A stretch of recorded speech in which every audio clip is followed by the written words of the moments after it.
Sylvia के पास 10 साल का टाइम था। वो सिल्विया का सारा टाइम चुरा कर वहाँ से निकल जाते हैं। इतने में ही विल और सिल्विया को होश आया। सिल्विया ने जब अपने हाथ की तरफ देखा तो वो परेशान हुई, क्योंकि उसके पास सिर्फ 30 मिनट ही बचे थे और विल के पास भी कुछ मिनट ही बचे थे। पर फिर भी उसने सिल्विया को अपने कुछ मिनट दिए, जिससे इन दोनों का टाइम बराबर हो गया। इसके बाद विल सिल्विया को लेकर जल्दी से अपने दोस्त के घर जाता है, जिसे उसने 10 साल दिए थे। जब उसके दोस्त की वाइफ ने दरवाजा खोला और उसने विल को देखा तो उसने विल से नाराजगी जताते हुए कहा, तुम्हारे दिए हुए 10 साल ने मेरे हस्बैंड की जान ले ली। उसने सारा टाइम शराब में उड़ा दिया, जिससे उसकी मौत हुई। ये सुनकर विल मायूस हो गया, लेकिन अब इन दोनों के पास भी ज्यादा टाइम नहीं था। अगर यह दोनों जल्दी से कुछ नहीं करते तो इनकी भी मौत पक्की थी। तभी विल ने सिल्विया के कानों में ईयरिंग देखी, जो हीरे की थी। उसे बेचकर विल और सिल्विया को 2 दिन का टाइम मिल गया। इसके बाद विल सिल्विया को लेकर फोन बूथ पर आया। उसने सिल्विया के पिता फिलिप को कॉल किया और बताया कि उसकी बेटी अब तक सही सलामत है। उस वक्त रेमंड भी फिलिप के पास ही मौजूद था और विल को भी पता था कि रेमंड भी वहाँ मौजूद है। विल ने सिल्विया को छोड़ने के बदले 10,000 साल का टाइम मांगा और वो 10,000 साल टाइम बैंक के जरिए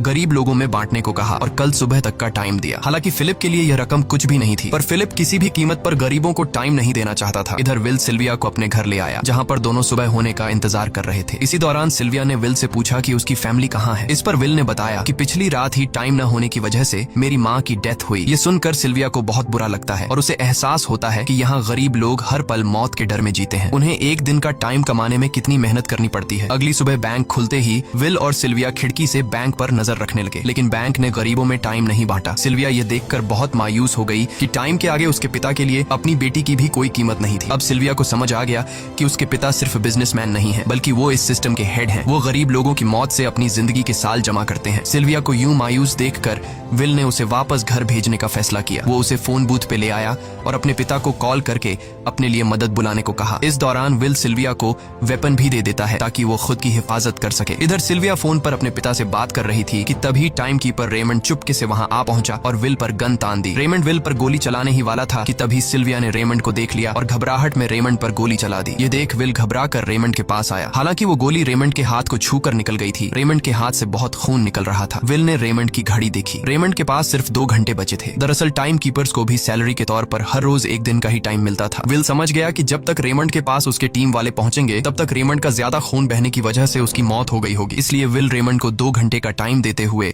रेमंड की कार को लेकर वहां से निकल गया। रेमंड को गोली मारकर अब सिल्विया भी क्राइम लिस्ट में आ चुकी थी। हालांकि विल ने सिल्विया से कहा कि वो अभी इन सब से निकल सकती है, लेकिन ग्रीनिच में सिल्विया की जिंदगी पिंजरे में कैद पंछी की तरह थी। उसके पिता फिलिप ने उस पर बहुत सारी पाबंदियां लगा दी थी, पर यहाँ आकर उसे आजादी का एहसास हो रहा था, क्योंकि यहाँ वो अपनी मर्जी की मालिक थी और सिल्विया समझ जाती है कि यहाँ पर लोगों के साथ गलत हो रहा है। अब वह भी गरीबों को उनका हक दिलाने में विल के साथ थी। विल और सिल्विया ने मिलकर अमीरों को लूटना शुरू कर दिया। सिल्विया, जो कि ग्रीनिच सिटी के चप्पे चप्पे से वाकिफ थी, इसलिए इन दोनों ने प्लान बनाया कि वो ग्रीनिच सिटी में बैंक से टाइम कैप्सूल चुराएंगे और उनको गरीबों में बांट देंगे। सिल्विया ने सबसे पहले अपने पिता फिलिप के कई सारे बैंक्स में डाका डाला, क्योंकि फिलिप ने गरीबों की मौत से वह सारा टाइम इकट्ठा किया था। इन दोनों ने तिजोरी से सभी टाइम कैप्सूल एक बैग में पैक करके वहां से निकल गए और उन्हें गरीबों में बांटने लगे। इतनी बड़ी चोरी करने के बाद अब सरकार भी इन दोनों से तंग आ चुका था, इसीलिए सरकार ने इन दोनों के सर पर 10 साल का टाइम इनाम रख दिया। ये खबर सुनते ही गैंगस्टर फोर्टिस अब इन दोनों को कुत्ते की तरह ढूंढने लगा, लेकिन विल और सिल्विया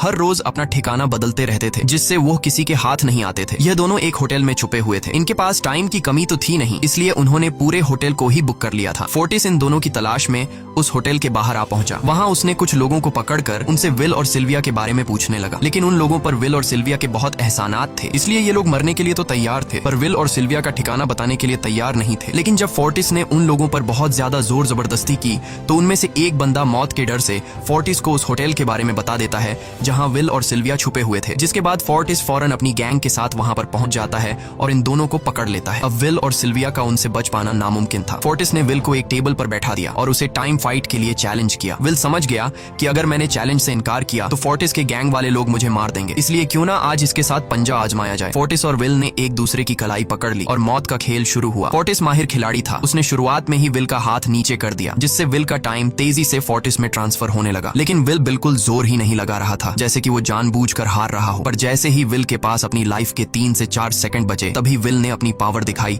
और एक झटके से फोर्टिस का हाथ नीचे कर दिया। फोर्टिस की आंखें खुली की खुली रह गईं। वो पूरा जोर लगाकर अपना हाथ ऊपर करने की कोशिश कर रहा था, लेकिन विल की ताकत के आगे वो ढीला पड़ चुका था। ये देख फोर्टिस के आदमियों का ध्यान फोर्टिस की घड़ी पर अटक गया। अब उनका बॉस मरने वाला था। इतने में ही मौका पाकर विल ने अपने जूते से गन निकाली और पलक झपकते ही फोर्टिस के सारे आदमियों को शूट कर दिया। क्योंकि अगर वो ऐसा नहीं करता तो वो लोग उसे मार देते। इसी के साथ फोर्टिस का टाइम 0 हो गया और वह भी मारा गया। विल और सिल्विया जल्दी से वहाँ से भाग निकले। इसी दौरान उन्होंने देखा कि अमीरों ने सारा खेल पलट दिया था। विल और सिल्विया ने गरीबों में जितना भी टाइम बांटा था उसकी वैल्यू अब कुछ भी नहीं रही थी, क्योंकि अमीरों ने महंगाई के दर को कई गुना बढ़ा दिया था। यह देख विल हारा हुआ महसूस करने लगा और उसे लगा कि मैं कभी भी इन गरीबों को उनका हक नहीं दिला सकूंगा। उसने सिल्विया से कहा कि अब सब खत्म हो चुका है, अगर वो लोगों में 1000 साल भी बांट दें तो अमीर लोग महंगाई को और ज्यादा बढ़ा देंगे, जिससे लोगों की हालत कभी नहीं सुधर पाएगी। सिल्विया ने कहा कि कोई तो रास्ता होगा। इस पर विल ने कहा कि हमें लाखों साल चुराकर इन लोगों को देने होंगे, तब जाकर हम लोग महंगाई को कंट्रोल कर सकते हैं। हालांकि यह इतना आसान नहीं था, पर सिल्विया ने इसके लिए एक प्लान सोच रखा था। अगली ही सुबह जब फिलिप अपने बॉडीगार्ड्स के साथ ऑफिस पहुंचा, तभी सिल्विया वहां आई और उसने अपने पिता से कहा कि वो सरेंडर करना चाहती है। तब सारे गार्ड्स ने सिल्विया पर गन तान दी, लेकिन तभी वहां पीछे से